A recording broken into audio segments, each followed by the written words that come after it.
Bisan sa hulga sa kalit nga pag-usab-usab sa panahon, malampuson o walinaon, nga napahigayon kaganang buntag ang fluvial procession sa imahe ni Santa Teresa de Avila. Karong adlaw ang bispera sa kapistahan sa Dakbayan sa Talisay, dinusa sa highlight nini ang fluvial procession. Nikuyog ang mga devoto sa kaisagatusan ka motorbangka ug daghan usab ang nagatang daplin sa baybayon.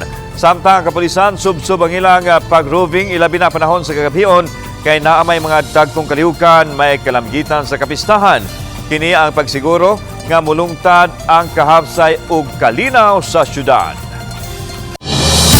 Gatusan ka mga trabaho alang sa mga domestic workers ang gitanyag didto sa Kuwait ug Malaysia. Dako usab og kahigayunan nga may taga-Sugbo nga makatrabaho human ang usa ka international cruise company nangita og dugang mga crew. Ani ang report. Sa gawa sa Public Employment Service Office kon PESO sa Dakbayan sa Lapu-Lapu, gihimo ang screening ug interview alang sa mga aplikante. Sa local hiring, girekomendar si Sing Johan Trazona na retrench nga quality control operator sa usa sa mga kompanya sa Mactan Export Processing Zone nga ma-interview sa usa ka kompanya alang sa electrician nga ilang gipangita. So automatic ako sa dayon siya i-endorse. Second is kung siya retrench man siya, so usa sa priority nato nga ato giday ni endorse.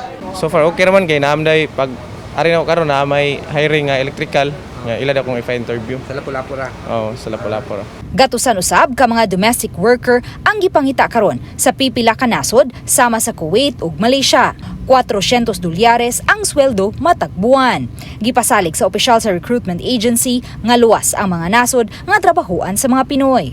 Ang opening kasi is 100 for domestic workers sa iba't ibang country like Singapore, Taiwan, Malaysia, Oman, Qatar, tsaka Kuwait. Ingon si sir kung ma-renew daw niya ang akong passport, tuloy-tuloy na daw ko na ang proseso.